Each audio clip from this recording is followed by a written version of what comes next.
Welcome back to the show. Hey, how you doing? We're on like at a weird time today, right? Just a little bit. Time change? Approximately 20 minutes. Time travel?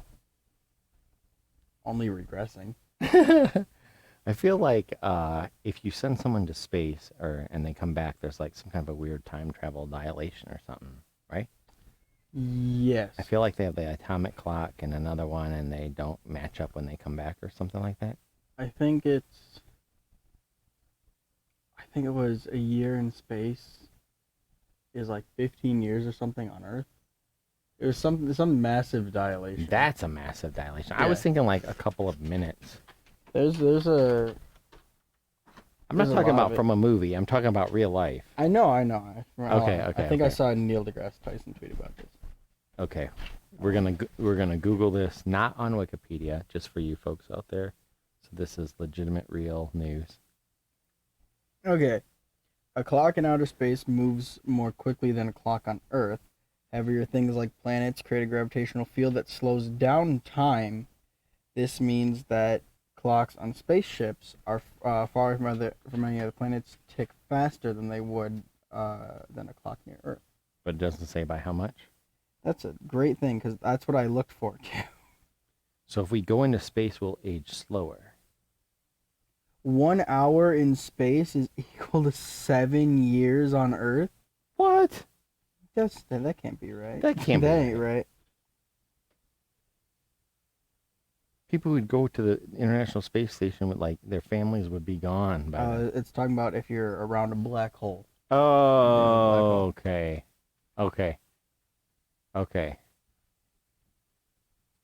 Pretty sure if you're around a black hole, you'll die. Yeah. Welcome That's to the fair. show, Super Sav 03 and Soy Clubberville. Thanks for watching. We're trying to figure out time dilation. Hello, Electric. Welcome back. What up?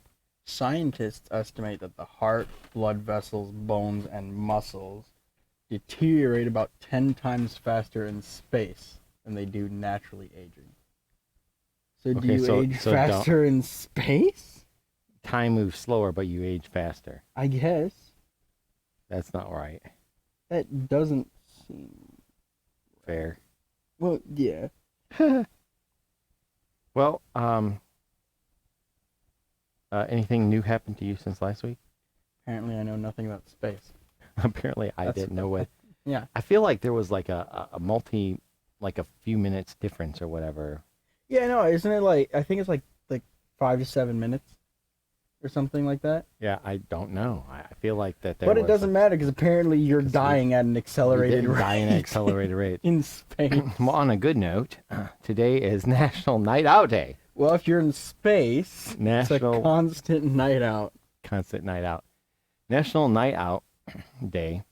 I thought was like, get with your buddies and go out for a night, but it's actually like a police awareness thing. Did you know that? No. Basically, the police. Let's see here. Okay, let me do this right. I actually read it, although that guy looks. Never mind.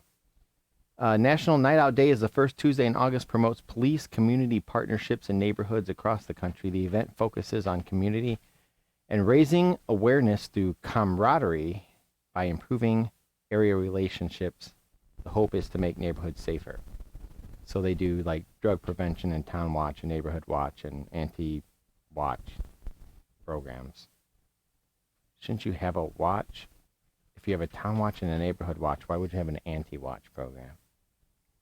People watching too much. People watching too much. That one lady that gets really into it. Yeah, she's like writing down everybody's license plate Yep. numbers.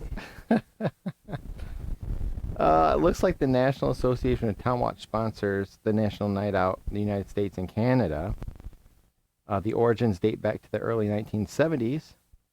The day has been celebrated since 1984. So actually a long time. More recently, Dog Walker Watch.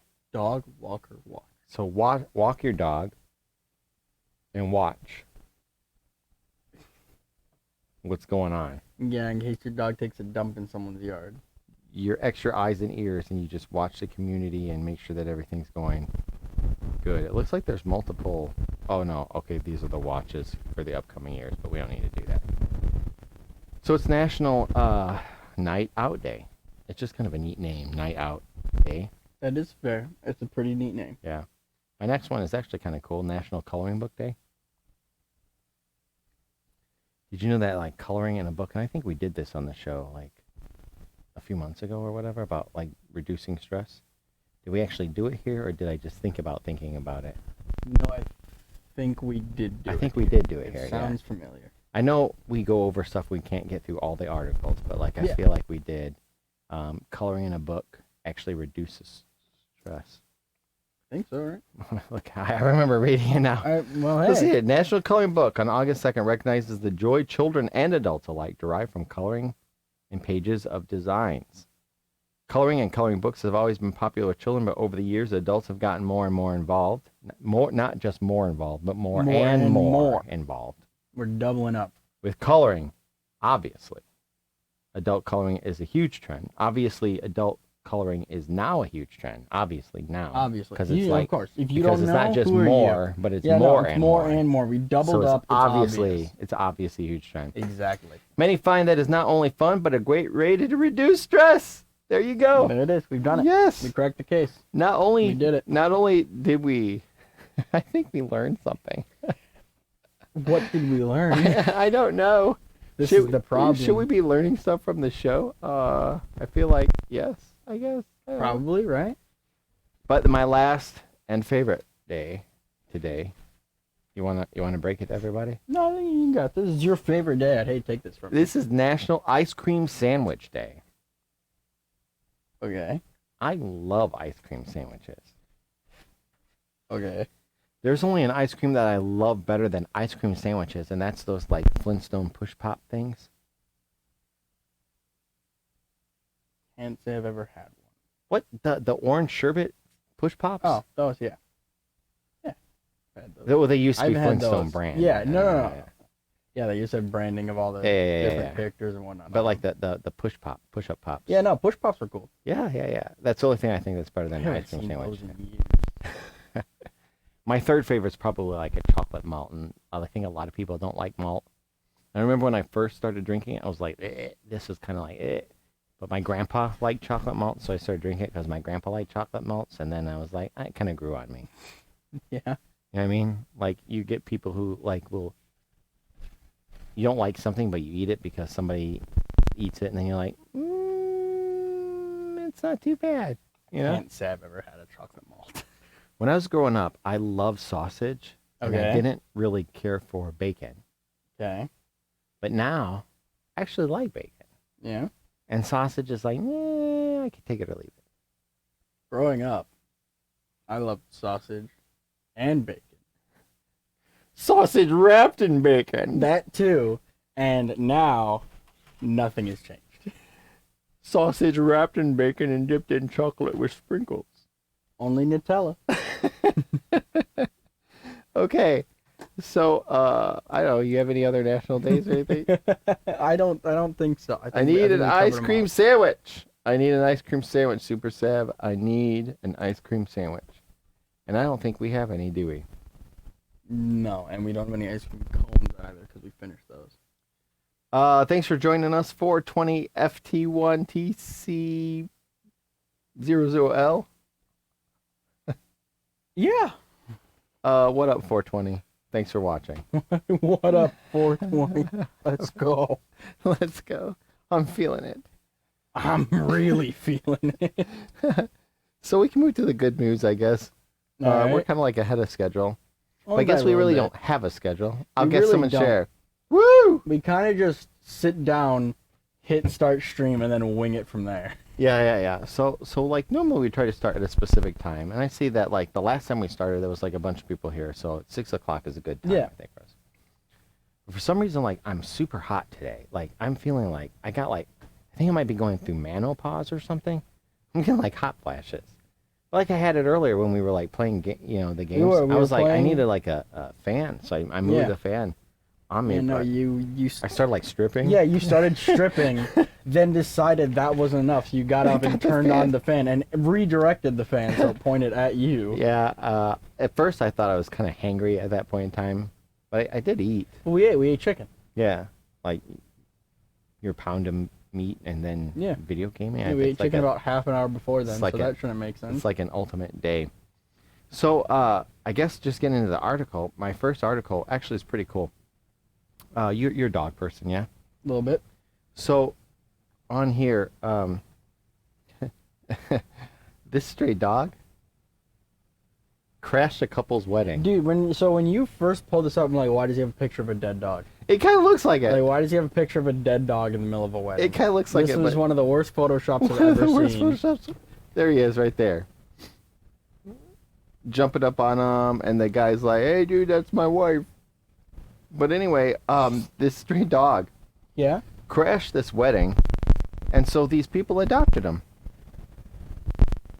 Yeah, sure. What's more Yeah, dead? yeah, yeah. What's more What's dead? better than that? Douglas Robert and Tamiris Muzzini were ready for their big day when they would commit to celebrating happily ever after together. But Tamiris didn't know there was someone else. What? I did that. As the blushing bride arrived at the church, I know. Dude, we skipped the whole line. Skipped the whole line. She noticed a wedding crasher had come by, a stray blonde dog that was mingling gently with the guests. Not putting paw nor tail out of place, the ceremony eventually commenced with the dog sitting down by the doorway to watch, as if he knew what was happening. After it was all said and kissed, the beautiful couple made for the exit. That's when the dog suddenly became excited, which you can see in this picture. When he greeted us at the end, he asked, take me home, Muzzini told the Dobo. Dude, Dr. Doolittle out here. I know, right? He's like, take me home. He's just saying, take me home, take me home. It's like Frozen when he's talking for the reindeer. What do you think, Sven? I think that you should take me home and give me something to eat. You think, Sven? We should have better lodging, right?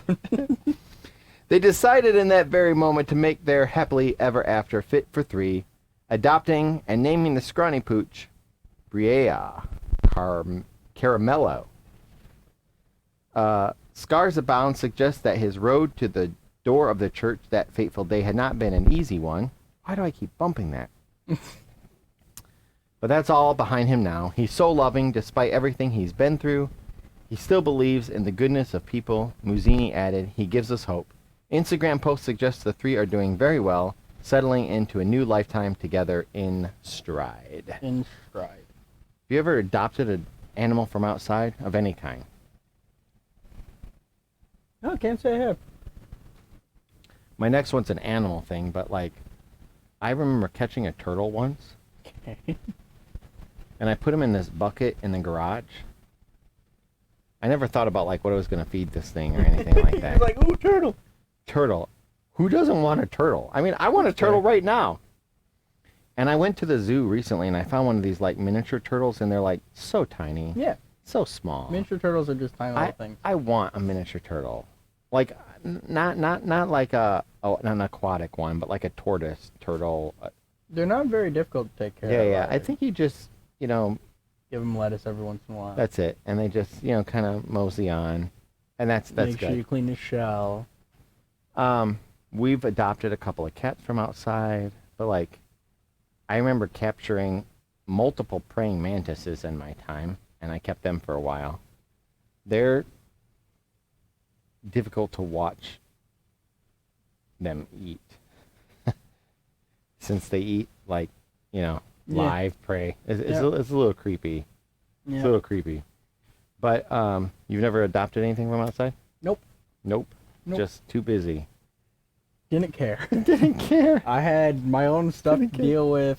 Nothing ever approached me, so it wasn't my problem. We tried to save a little rabbit. We did try. That's the only time we ever That's the closest I've ever gotten to adopting something from Yeah. outside. Everything else, it's like you hear it scratching outside, you're sleeping, you're like, go away. Pretty much. It's like, let me deal with this when the sun's up. Yeah, I'm not going to do it. Please, for the love of God. So my next article, that's annoying, You keep man. doing this. That's annoying. So this is kind of creepy. Do you know what an imperial moth looks like? No, but I feel like you're about to show us. I'm definitely going to show you. I've seen like butterflies and moths, and I've seen actually a swamp moth one time. It was like about this Swamp big. moth? It was pretty big. Okay. But this imperial moth had the name Anna spelled on it.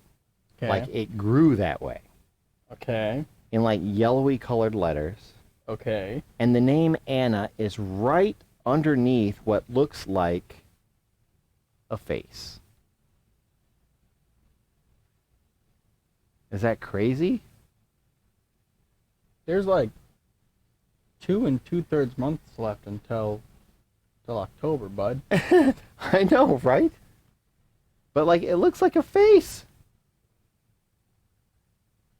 So put this in your file called Mother Nature did what? I saw something I can't say on the show. It says Anna, right? You can clearly Yeah. see that. Remind me after the show to tell you about what I Okay, saw. okay. A 25-year-old woman was stunned to spot a face and the name Anna appearing on a moth's back. It is interesting. Yeah. That it has a name. Well, at least it looks like it, and on top of that, face. Right. That is weird. Well, Regan Llewellyn did a double take when she let her friend's dog out into the yard while house sitting and spotting the huge 5-inch imperial moth sunning itself last Sunday. And this is last Sunday. Last Sunday. Okay. Last Sunday.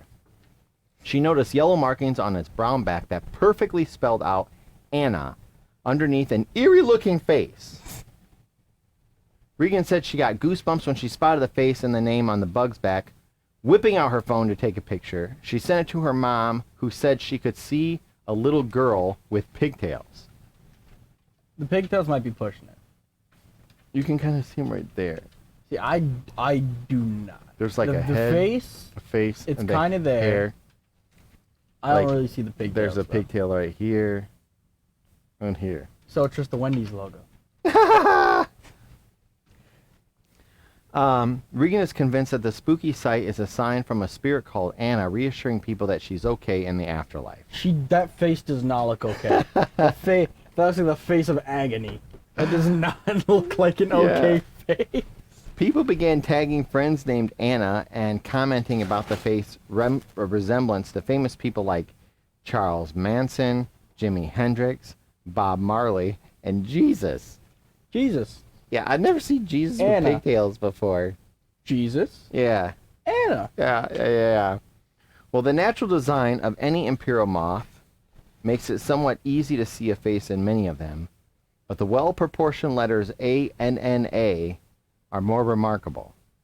Regan, who lives in Sonoya, Georgia, says, I'm the kind of person that if I see a cool bug, a cool tree, or if the sky looks pretty, I'll stop and take a picture. I've seen this kind of moth Wow. before, but nothing like that. Nothing with a face on it and a name. Just the fact that it was spelled out so perfectly, I was like, oh my goodness, I've never seen anything so crazy. I got goosebumps. It's kind of cool. It's not bad. It's kind of cool. It's pretty cool. We have to say that if I seen anything, it's like Charlotte's Web. Yeah. You know what I mean? Yeah.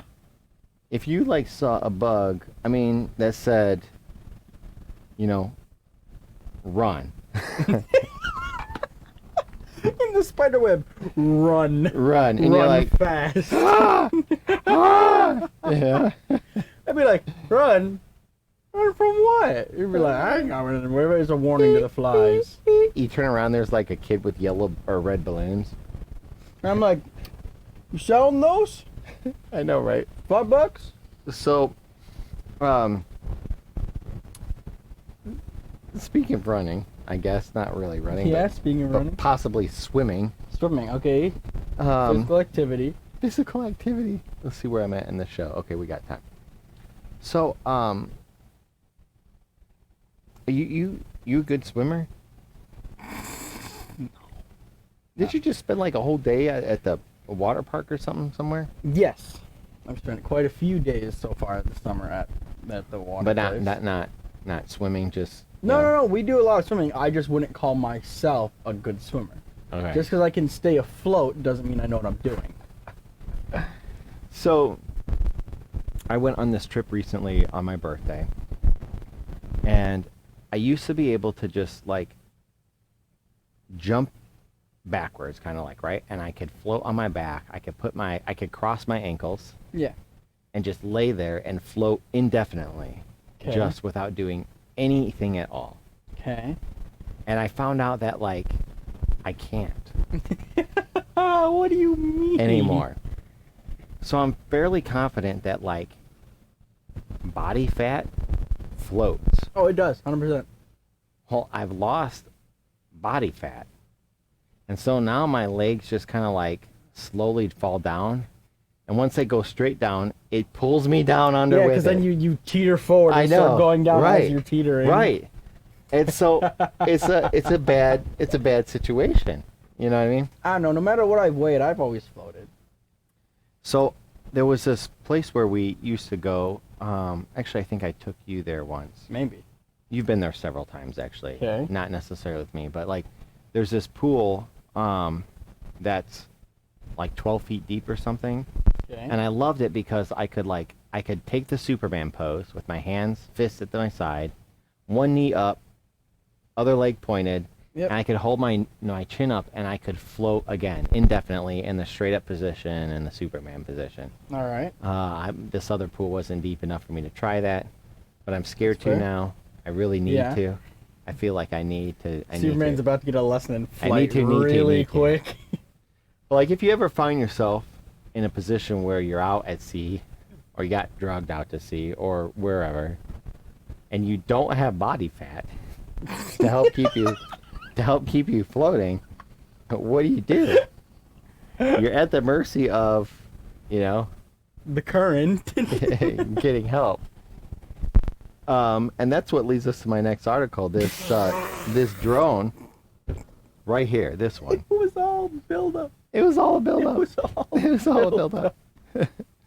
This drone here This drone. saved a 14-year-old kid from drowning in a powerful Spanish current. Careful you didn't reach his hand up too far. I know, right? Because that thing doesn't have just propellers on top. It's got No. propellers under it as well. Yes. Top, bottom, and it's got this little floaty thing, which we're going to talk about here right now. A pioneering drone lifeguard service rolled out across Spanish beaches has saved the life of a 14-year-old boy as he struggled against a powerful current. Sick. General Drones supply 30 surf rescue drones with operators to lifeguard stations across 22 beaches along Spain's coast. The company released a compelling video of the recent rescue in Valencia. It shows the drone dropping a life vest to the exhausted teen, providing valuable assistance until the jet ski could arrive with a lifeguard.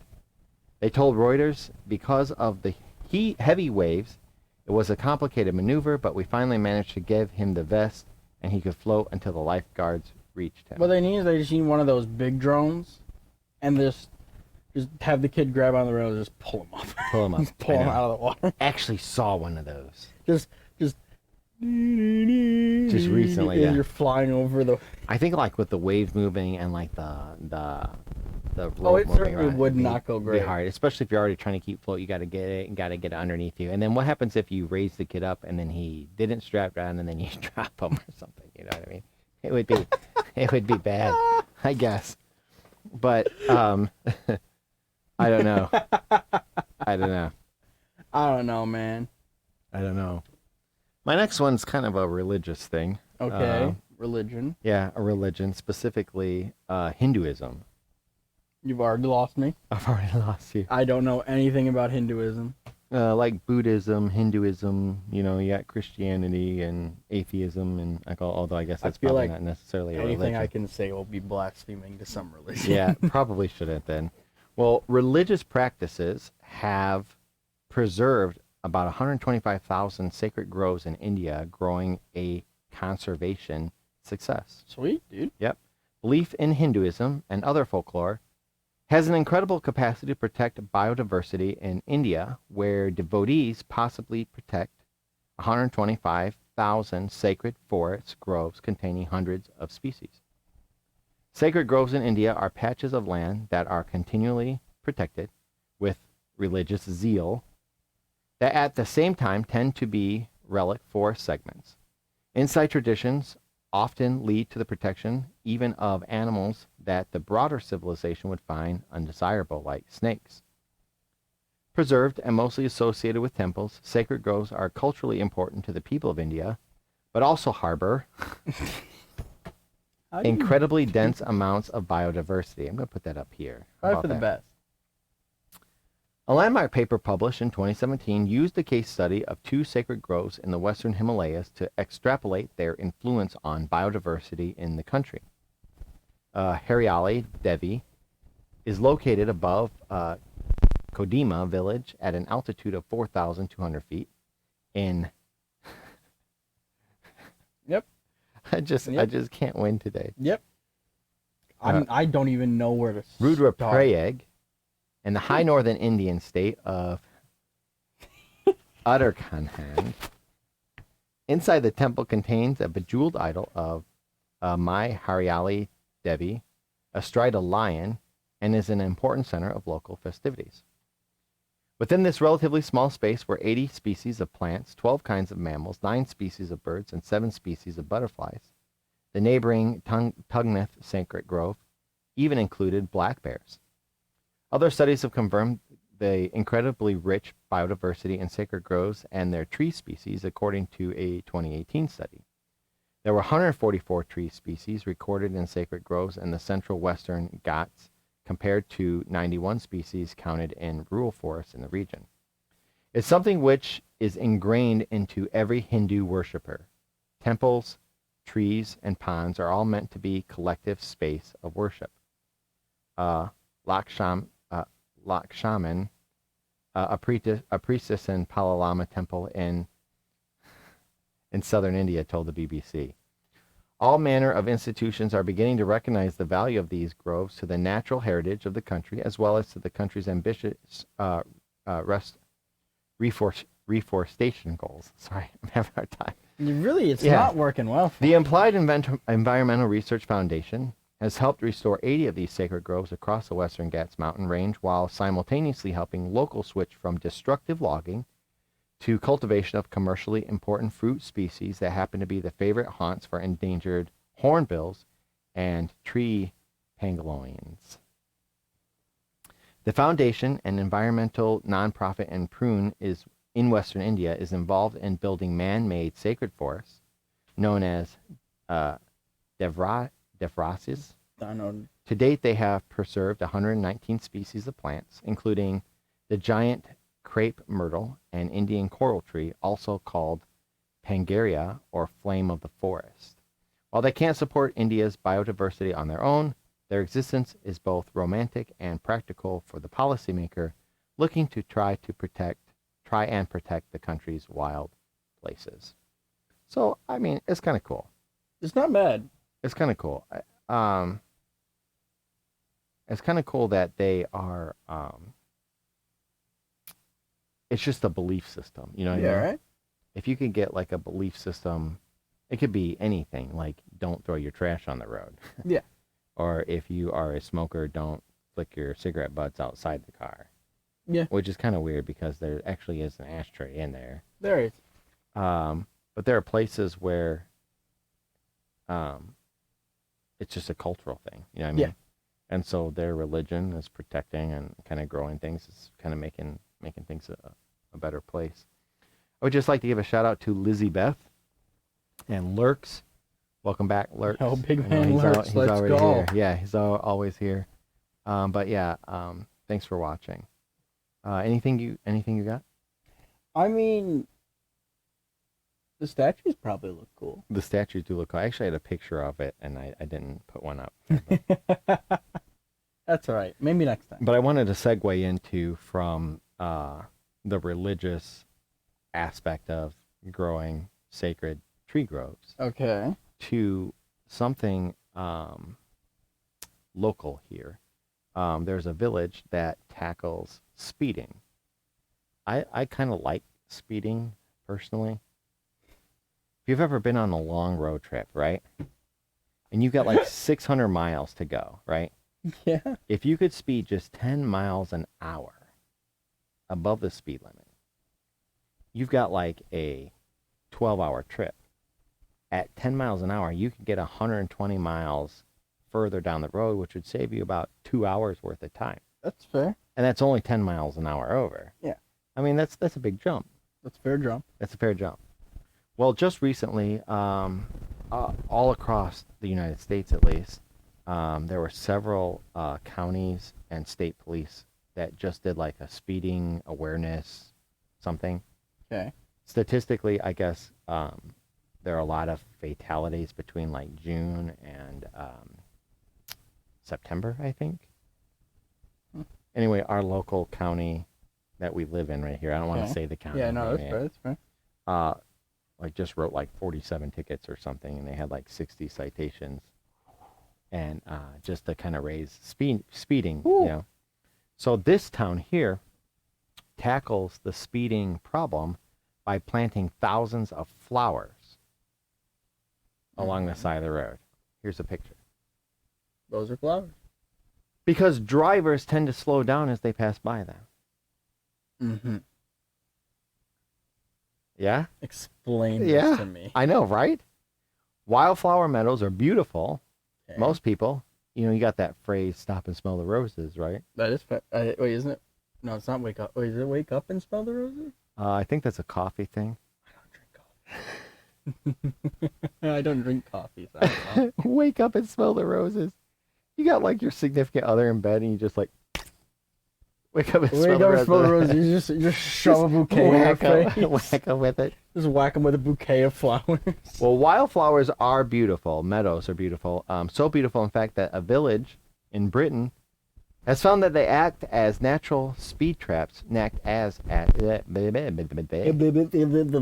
found they act as natural speed traps for motorists slowing down to look at them. The village of Long Newton in Gloucestershire. I know it's Gloucester. It's Gloucestershire. I think Gloucestershire. Well, they have a problem with fast-moving traffic and traffic between nearby towns. Almost all drivers moving through areas they frequent will break posted speed limits, and neither a 30-mile-an-hour limit or warning signs made any difference. So officials first planted flowers along the roadside during the pandemic to help improve biodiversity. But they noticed that, as well as attracting more wildlife, motorists also slowed down when they passed by the flowers. Okay. Yeah. So the village between Tetbury and Malmesbury. Malmesbury, Malmesbury. Malmesbury, I think. has traffic regularly travel between them, and the small parish council receives limited funds from the government for traffic control measures. Okay. Putting two and two together, the village is now relying on its flowers to do the work that the road signs could not, paying for the blooms with crowdfunding in the village. Why exactly people slow down isn't entirely clear. See, this is what I want to know. Why are people slowing down? Not entirely It's clear. just flowers. Evidence has shown that if you introduce things like wildflowers, drivers will slow down because they feel like they're coming into somewhere that's looked after, said Jenny Ford, cabinet member for health and well-being at Cotswold District Council. A crowdfunding campaign has raised more than £8,000 for traffic calming measures, will be used to fund a 3-year care program for the wildflowers. A sign that flashes and records data when people are breaking the 30-mile-an-hour speed limit was also installed by the council. According to the data, 90% of motorists drive above the speed limit. 90%? That sounds like a realistic number here. Yeah. Yeah. It goes to show that something in the homeschooling revolution in America is getting bright applies everywhere too. that rewards good behavior will always outperform penalties for bad behavior. That is fair. So, yesterday, I'm going to tell him myself, this isn't good news. In fact, it's not good news. Well, no, it's good news for me. Mm-hmm. I was coming from one county over, and I was speeding. Not 10 miles an hour over, or 15, but more than 20. Probably closer to 30. Okay. And you know what a police squad car looks like, right? Yes. This was not like that. It was an SUV, and it was like a maroon colored all the way around. It just looked like a regular soccer mom type of a SUV car. Right. Yeah. So I'm driving down the road, and all of a sudden this soccer mom is going faster than me. And I was like, well, man, I'm already going faster, lady. I can't get over, right? And I look behind me, and I could see this like weird light bar underneath the lights. And on the by the side mirror, I could see like one of those spotlight things. And I was like, oh, wait a minute. My heart went up. You know what I mean? Put two and two together really fast. My heart, my watch, my smartwatch was like, you're under a lot of stress. Try some deep breathing. Right? Breathe in. Okay, so I let off the gas. I slowed way down. Mm-hmm. And so I kept going. I kept waiting. The guy had me dead to rights. Oh, yeah, right? 100%. Dead to rights. And I kept driving and kept driving, nothing. And finally, the car pulled over. I went to my appointment. And then as I was coming back, I stopped at the gas station. And at the gas station was the same car. Now, here's the lucky part. Yeah. He was this county officer, and I was in the wrong county. So he couldn't do anything. So he waited. Now, if I had continued speeding as I crossed over into the line, yep, I would have been busted. It would have been like a whoop whoop moment. But ladies and gentlemen, this is a good news program. And the good news is I did not get a ticket.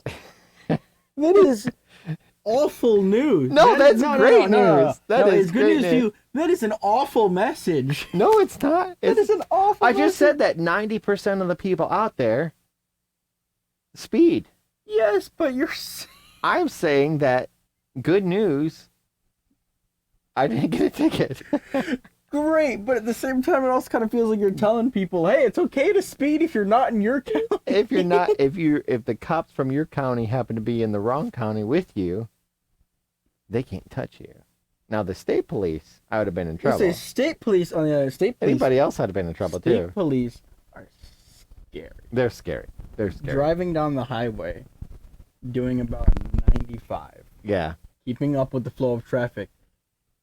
Along my side pulls a state trooper car. Yeah. And it went in front of me, and it stayed there with me. And then one pulled alongside my right and was keeping relative pace with me, and there was one behind me. And I was against the wall, so I couldn't go anywhere. I had troopers on all three. Like you got an escort. Yeah, no, it looked like I had an escort, and we're just doing a casual 95 for like 3 minutes, and then they pulled ahead of me and just took off. I'd have been scared to go that fast. Well, the problem was keeping the flow of traffic, right? Yeah. So I'm keeping up with the other guy, and meanwhile the guy behind me is probably like 4 or 5 feet behind me. He's keeping pace with me just fine. Yeah. Well, you know who doesn't speed? Who? The elderly people. That is a lie. That is a lie. That is a lie. I've seen some really fast elderly people in my day. Well, speaking of elderly people. Okay. Yeah. They say that music helps reconnect elderly patients with their memories in a new study. Makes sense. Music is one of the things that stays the longest in memory. It's one of the things. I feel like we added somebody, but I can't see them. But that's okay. When Paul McCartney wrote Get Back, he never would have predicted how useful or relevant the song would become for music therapists. Yes.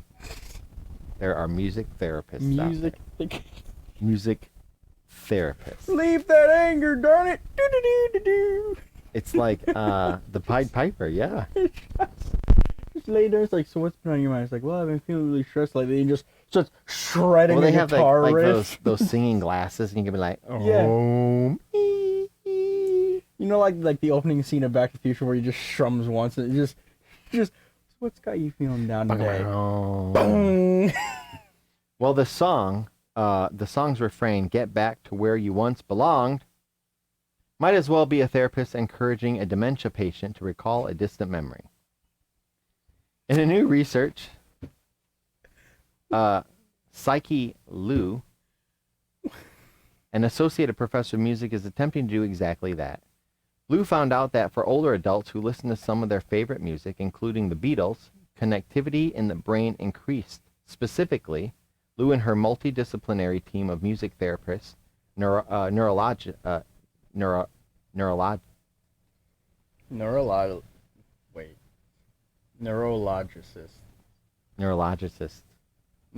that's what it says, but it's not the word that I was trying to get out of my head, which is a word. Neurologists.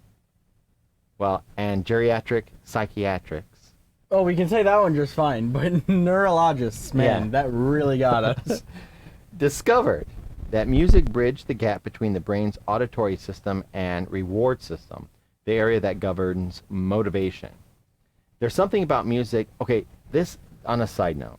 I was coming home. The other How day. fast were you going? I was coming home the other day. I was actually driving about the speed limit because it's Wow, nighttime. big man. I tend to drive the speed limit at night for two reasons. One, cops, and two, deer.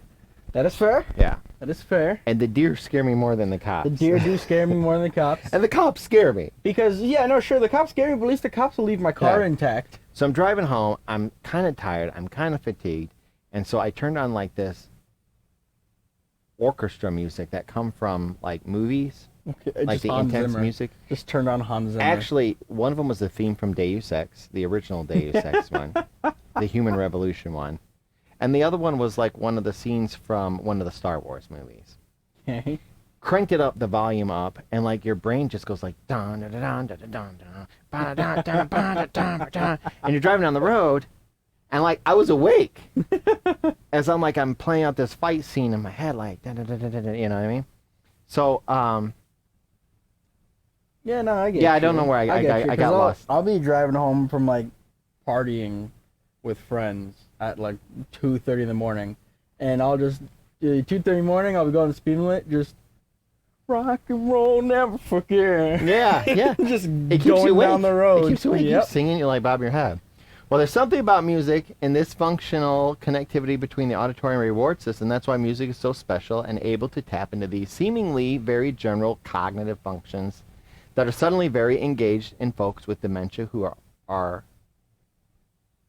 are hearing music, and also people who are tired behind the wheel. That is fair. Says Lou, who directs the Music Imaging and Neural Dynamics Lab, and whose paper was published in the Nature Scientific Reports. So the title wasn't good enough. Like, well, guess what else happened? Guess what else? The original idea for this research came out of Lou's own experience playing music in nursing homes. She recalled how people who couldn't finish a sentence or thought would suddenly harmonize and sing along to a song she was playing. And that happened at the place where your grandma was. Because there was a lady there who was completely catatonic. She never said How anything. do you start every single story like this? How She's do just you sitting there, manage and like this? she was just like I knew her. Everybody knew her, and she would be there. She would eat and stuff, but like she never said a thing. And all of a sudden, this other lady came up and started singing "You Are My Sunshine," and this lady like came to life and started singing in harmony. Just sitting there, with eyes closed, tears just. Yeah, I was like, it startled me. I was like, oh, She's just oh. catatonic, munching on Jello, just. Yeah, and starts singing. It's pretty cool, right? It just makes me think of like the Undertaker rising out of the coffin. No, not like that. just eyes shut, and then just. He's there. He's ready to go. Well, music seems to engage the brain in this way that's different than everything else, Lou said. The researchers had a group of older adults between the ages of 54 and 89 from the Boston area listen to a playlist for an hour a day for 8 weeks and journal about their response to the music afterward. Lou and the team would scan the participants' brain before and after listening in order to measure their neurological response. Playlists were highly personalized and featured a combination of the participants' self-selected songs, which ranged from the Beatles to Bruce Springsteen, and a pre-selected mix of classical pieces, pop, and rock songs, and new compositions created by Hubert Ho. An associate, Hubert Ho, Who is Hubert Ho? obviously a guy who has new compositions. Yeah? Yeah? But who is Hubert Ho? We're This is gonna have the to question Google. of the day. Who is? You know what? That will get too sidetracked there. We'll Google him. Anyway, an associate teacher professor of music at Northwestern. That's Hubert Ho. Northeastern. That's how we know. Yeah. Now we know. Northeastern participants would then rate each song based on how much they liked it and how familiar it was. Just start playing like new age hip hop. The most important lesson that we learned from the music therapist was that there is no one-size-fits-all for what kind of music works best, Lou said. What researchers found was striking. Music was essentially creating a channel directly between the auditory center and the medial prefrontal cortex, the brain's reward center, and one of the areas to lose its activity and functional connectivity in aging adults, especially folks with dementia. Music that was both familiar and well-liked tended to activate the auditory and rewards areas more. However, the music that participants selected themselves provided an even stronger connection between these two areas of the brain. This might be the central mechanism for what changes happen in the brain when you're listening to music and when you're constantly, persistently, and mindfully listening to music over the course of an intervention, Lou said. Lou hopes this study, which is one of the first to document neurological changes from extended exposure to a music-based intervention, could have a significant impact in the field that has quickly risen in prominence.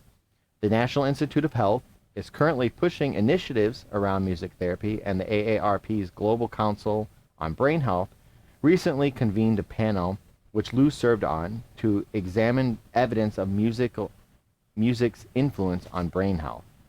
The panel ultimately formed recommendations for how people ages 50 and over can incorporate music into their lives to promote mental wellness.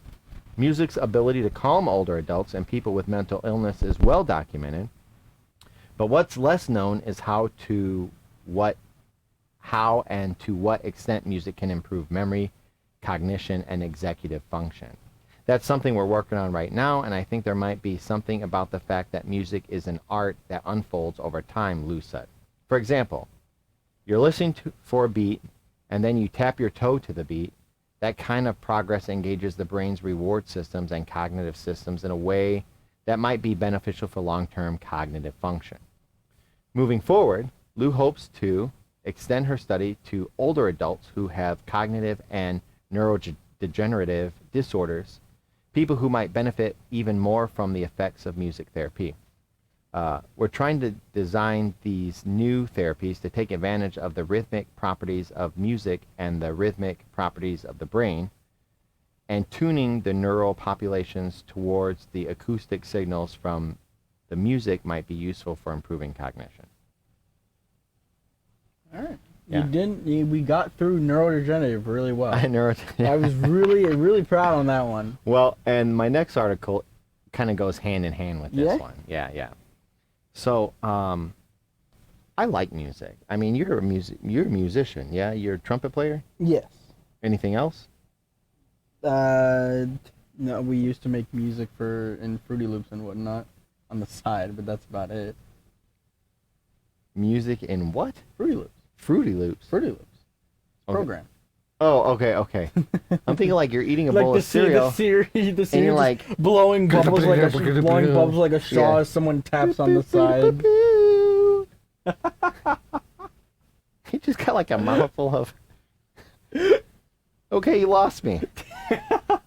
I just think it's funny. I'm thinking like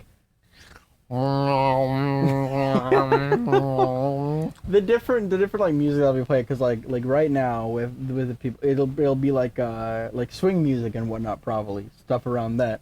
And then when you get to people that are like my age and probably within 10 years or so of me, just gonna be blasting like Eminem in the nursing home. Will the real Slim Shady please stand up?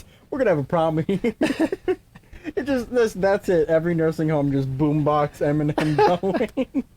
That's hilarious. Well, going into another article that's basically the same thing. A large study suggests doing chores may be linked to a 21% reduced risk for Alzheimer's disease. Yeah, we gotta skip this one before my mother sees this. Nice! Woo!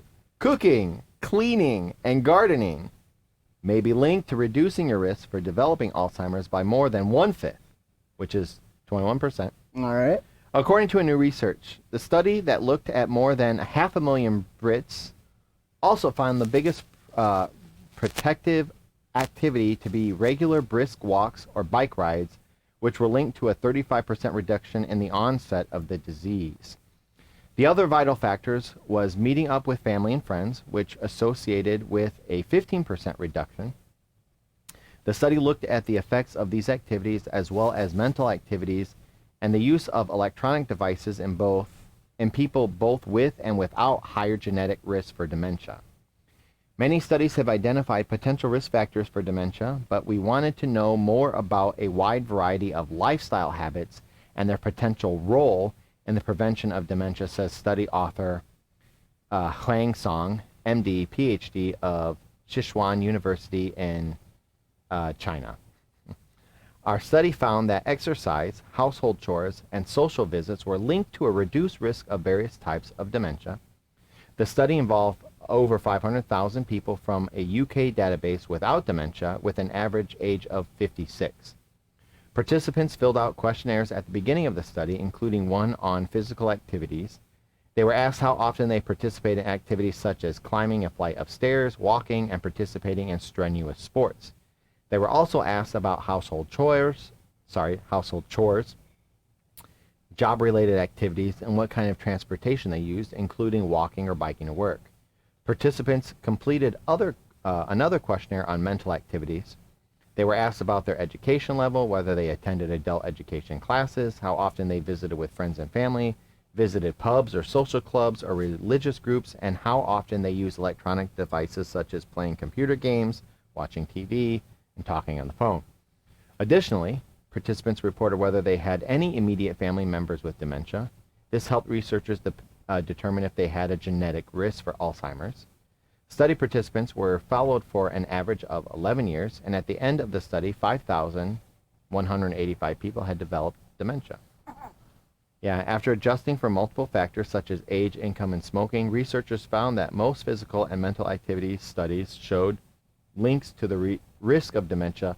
Importantly, the findings remain after considering the high correlations of interaction between these activities.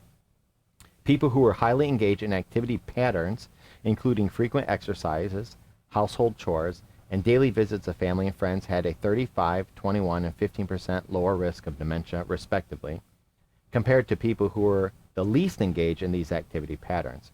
Our studies found that by engaging more frequently in healthy physical and mental activities, people may reduce their risk of dementia, Song said. More research is needed to confirm our findings. However, our results are encouraging that making these simple lifestyle changes may be beneficial. Researchers also looked at dementia incident rates by identified activity patterns.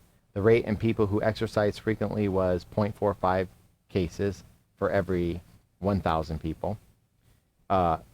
Years compared to 1.59 for people who rarely exercise.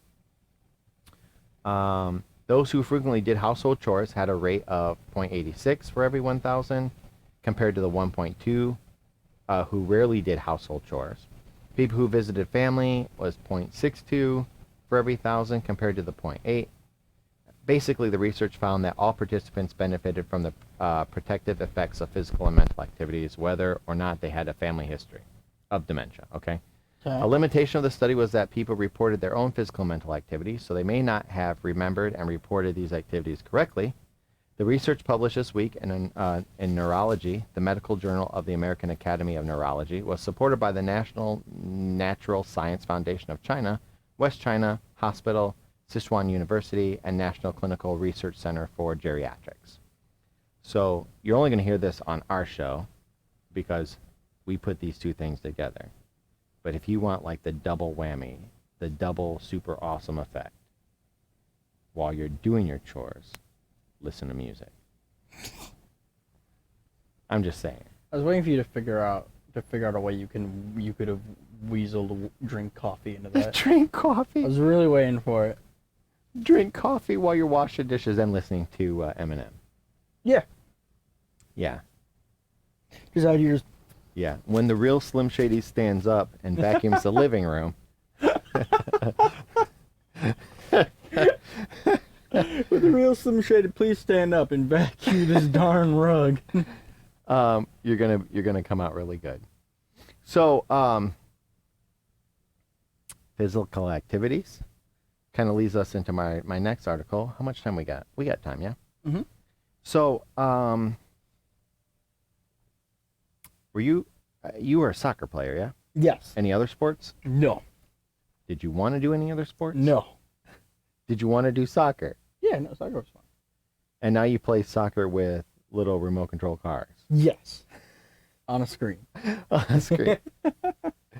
And do you feel like all those years playing soccer helped you? Actually, yeah, kind of. Yeah, you think so? Okay. Actually, yeah. I think so. Well, anyway, playing sports at school makes people grittier and hardworking. I didn't do school sports. I played soccer up until about halfway through junior high. I think it just means like school-aged people. Okay. If you play it. Playing sports at school makes people grittier. Now, I was thinking grittier like, filthy. Yeah, no, that's what I was saying. I'm like, oh, well, yeah, you But slip and fall, you slide in the dirt. Probably. And harder working. It boosts the chances of achieving long-term goals and having successful careers, say scientists. Oftentimes, old-fashioned notions about people arose from a collected experimental wisdom. And in this case, Teddy Roosevelt's notion that sports hardens a young man seems correct. A study looked at adults who took part in organized sports as children, such as football, baseball, and basketball, and measured them for grit. Grit. Mm-hmm. Okay. A trait that was defined as a combination of passion, perseverance, courage, endurance, resilience, and conscientiousness. Okay. Those things combined is grit. And say, what are you like? I say, are you gonna be this like a Power Rangers thing? This is a Teddy Roosevelt thing. That's fair. Grit. Speak softly and carry a big stick. That's right. That's right. How does one measure grit without Navy SEAL training? The Ohio State University team analyzed national sports and society survey data on almost 4,000 men and women across the U.S. and asked study participants to rate themselves on a scale of 1 to 5 on 8 statements. They include, I am diligent. I never give up. I am a hard worker. None of the statements was directly related to sports. 34% of those who did sports as a youngster scored high on the grit scale, compared to 23% of peers who opted out or gave up. 1 in 4 of those who never played sports ranked low, compared to just 17% who did. Lead author Dr. Emily Nothigal said, practicing drills on the field can improve pupils' lives for decades. Adding the grit they develop playing sports can help them the rest of their lives. Those who participated in sports during the past year showed more grit than those who didn't, said co-author Professor Chris Noster. Adults who played youth sports but dropped out did not show higher levels of grit. Professor Noster, they actually demonstrated lower levels of grit after we included a proxy measure of how sports mattered for the development of grit while growing up. I just like how grit is like an actual measurable term. Yeah, it's just a measurable term. This is a unit of measurement. How much grit? How much grit you got. Okay, the findings published in the journal Leisure Sciences were supported by more sophisticated statistical analysis that accounted for respondents' demographic characteristics. But it appeared only children who keep at it and play continually get the benefit, said the researchers. Some may just be born with the grit to help them succeed at sports as a young person and then continue to benefit from that trait as an adult. Quitting could reflect a lack of perseverance, which is a crucial component of grit, says Noster. It could also make quitting an activity and not persevering easier the next time. Adults who played sports as kids generally perceived the experience helped improve their work ethic, and that perception was linked to their grit score as adults, even though the research said people can gain or lose grit throughout life. For instance, adults who said they participated in sports regularly within the last year exhibited higher levels of grit. This additional finding about sports participation in adulthood suggests that you can build and perhaps lose grit during different points in your life, says Noster. It is not a static quality. Professor Noster added that sports offer a valuable place in society where one can work hard and practice and take it really seriously, but wherein it's also not real life to some extent. Typically, sports are thought of as a separate sphere of life, and the stakes in sports are not as far-reaching and extreme, he said. But you can take those lessons you learn and practice in sports, such as building grit, and applying them in your life outside of sports in a very useful way. So, Fantastic. So if you would like grit, you can still if you want get grit. If you want to be gritty, get out your pan. If you want to be gritty, put those grits on the stove. That's right. And join a soccer club. Exactly. A bowling league. Actually, they didn't mention bowling, so maybe it's like the hard physical stuff, like mud wrestling. That is fair. Mud wrestling is pretty physical. And I will not give in! Exactly. He will not go into the night. We got time for one more? Let's see, why not? So, Delaware is planning on installing free solar panels for low-income residents and paying up to 70% for moderate-income people. I feel like I'm a moderate, but like the low end of moderate. I feel like we don't live in Delaware. I feel like we don't live It's in quite the possibility. I like how you pointed that out, like it's possible I might not recognize that. Because I didn't have enough grit to know where I live. Exactly. Okay, a new 2-year pilot program launched this month will spread the benefits of solar power to Delaware residents who otherwise would not be able to afford installing the green energy. The Solar Pilot Program from the Delaware Department of Natural Resources and Environmental Control seeks to test future expansion of photovoltaic systems into low and moderate income populations, which has been underserved in the U.S. by existing renewable energy assistance and tax credit programs. Low-income residents can get an installation of up to 4 kilowatts with no out-of-pocket cost. For moderate-income residents, the program covers 70% of the cost for up to 6 kilowatts, with residents paying the remaining 30%.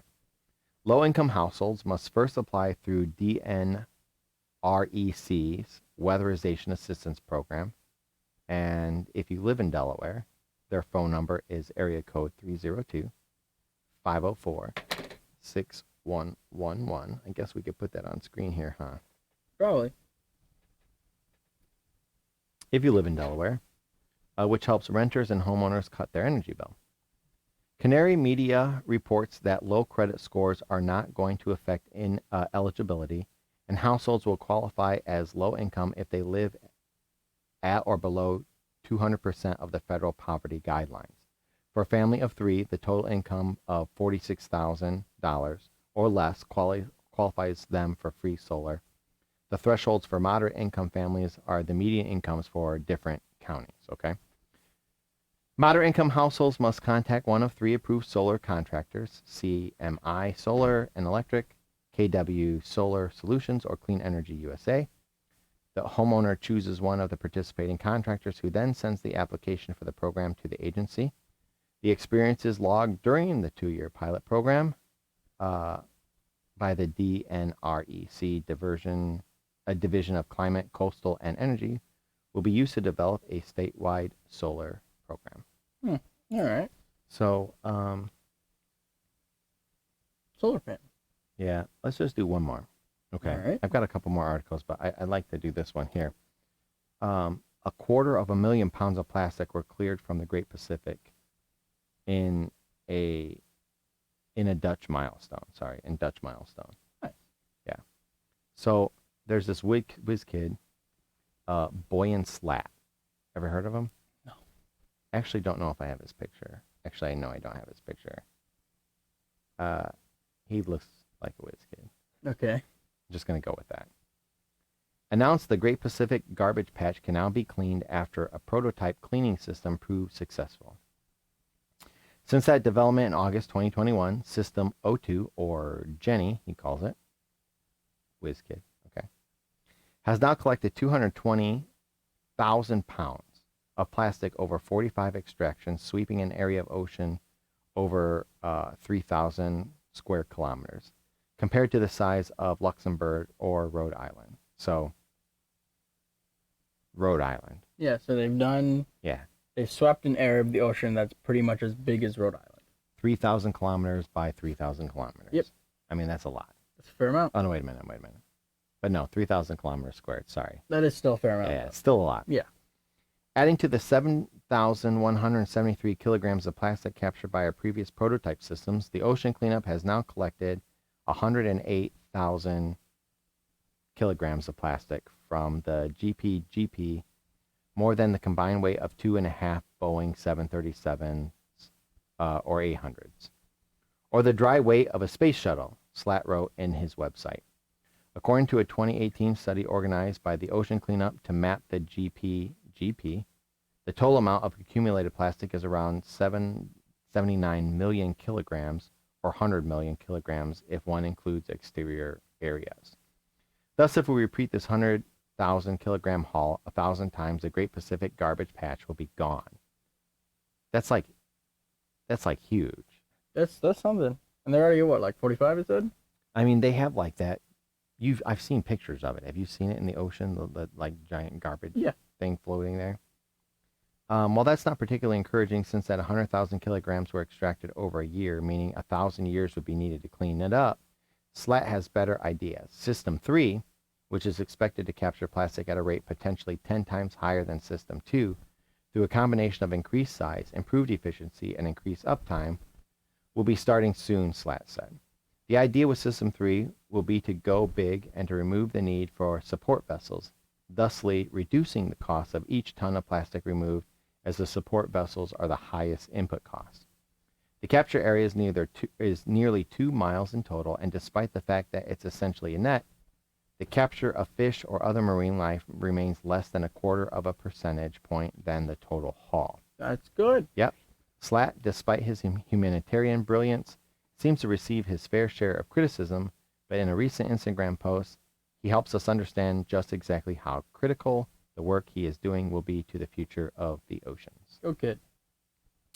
And then I have just one honorable mention. All right. You a linguist? No shit. Si. Oui, oui. Can I tell s'il vous plaît? Yeah, you know. A study shows that Duolingo learning outcomes are comparable to university classes. In fact, I read the article. Duolingo like $5 a month. I think it's free. I think it is, but I think there's like some courses that you have to pay for. Yeah. For like advanced things. Well, I know that they think that you can do it better and more efficiently than the college classes. Probably. Like, I think it was like half the time. Yeah, it doesn't cost you $7,500. And doesn't cost you anything. Yeah. So that's my honorable mention for today. Honorable mention. Yeah. Do you have anything? No, I'm Dad? good. I'm all. We covered we got everything right off the bat, Yeah. one after the other day. Yeah. And speaking of ending, Yeah. Right. we're ending now. We hope that. I know, right? We hope that. Actually, let's see here. We have any new people on?